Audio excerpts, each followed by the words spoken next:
ನಮಸ್ಕಾರ ಗೆಳೆಯರೆ.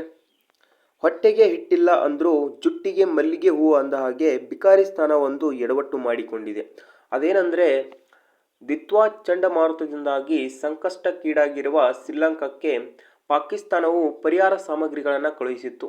ಆದರೆ ದುರದೃಷ್ಟಕರ ಸಂಗತಿ ಎಂದರೆ ಅವಧಿ ಮುಗಿದ ಅಂದರೆ ಎಕ್ಸ್ಪೈರ್ ಆಗಿರುವಂಥ ಸಾಮಗ್ರಿಗಳನ್ನು ಪಾಕಿಸ್ತಾನ ಕಳುಹಿಸಿದ್ದು ಇದೀಗ ಜಾಗತಿಕ ಮಟ್ಟದಲ್ಲಿ ನಗೆಪಾಠವಾಗಿದೆ. ದಿತ್ವಾ ಚಂಡಮಾರುತದಿಂದಾಗಿ ಸಂಕಷ್ಟಕ್ಕೀಡಾಗಿರುವ ಶ್ರೀಲಂಕಾಕ್ಕೆ ಪಾಕಿಸ್ತಾನವು ಪರಿಹಾರ ಸಾಮಗ್ರಿಗಳನ್ನು ಕಳುಹಿಸಿತ್ತು. ಆದರೆ ದುರದೃಷ್ಟಕರ ಸಂಗತಿ ಎಂದರೆ ಅವಧಿ ಮೀರಿದ ಪರಿಹಾರ ಸಾಮಗ್ರಿಗಳನ್ನು ಪಾಕಿಸ್ತಾನ ಕಳುಹಿಸಿದ್ದು ಇದೀಗ ಜಾಗತಿಕ ಮಟ್ಟದಲ್ಲಿ ನಗೆಪಾಟಗೀಡಾಗಿದೆ. ಪ್ರವಾಹ ಪರಿಹಾರಕ್ಕಾಗಿ ಕಳುಹಿಸಲಾದ ಆಹಾರ ಪ್ಯಾಕೆಟ್ಗಳ ಫೋಟೋ ವೈರಲ್ ಆಗಿದ್ದು, ಅದರ ಮೇಲೆ ಅವಧಿ ಅಕ್ಟೋಬರ್ 2024 ಎಂದು ಮುದ್ರಿಸಲಾಗಿದೆ. ಪಾಕಿಸ್ತಾನ ನೀರು, ಹಾಲಿನ ಪುಡಿ ಮತ್ತು ಹಿಟ್ಟು ಸೇರಿದಂತೆ ಹಲವಾರು ಪ್ಯಾಕೆಟ್ಗಳನ್ನು ಕಳುಹಿಸಿದೆ.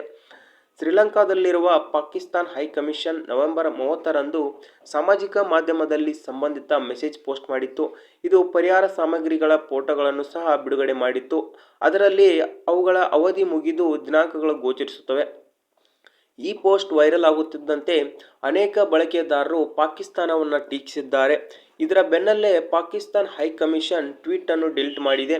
ಆದಾಗ್ಯೂ ಪಾಕಿಸ್ತಾನ ಇನ್ನೂ ಈ ಬಗ್ಗೆ ಪ್ರತಿಕ್ರಿಯಿಸಿಲ್ಲ. ದಿತ್ವಾ ಚಂಡಮಾರುತದಿಂದಾಗಿ ಶ್ರೀಲಂಕಾ ತೀವ್ರ ಪ್ರವಾಹವನ್ನು ಎದುರಿಸುತ್ತಿದೆ. ಅದಾಗಲೇ 390 ಜನರು ಸಾವನ್ನಪ್ಪಿದ್ದು 370 ಜನರು ಕಾಣೆಯಾಗಿದ್ದಾರೆ.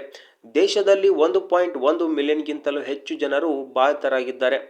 ಅದೇ ಸಮಯದಲ್ಲಿ ಸುಮಾರು 2 ಲಕ್ಷ ಜನರು ತಮ್ಮ ಮನೆಗಳನ್ನು ತೊರೆದು ಆಶ್ರಯಗಳಲ್ಲಿ ವಾಸಿಸುತ್ತಿದ್ದಾರೆ. ಈ ವಿಡಿಯೋ ಲೈಕ್ ಮಾಡಿ, ಸಬ್ಸ್ಕ್ರೈಬ್ ಮಾಡಿ. Thank you.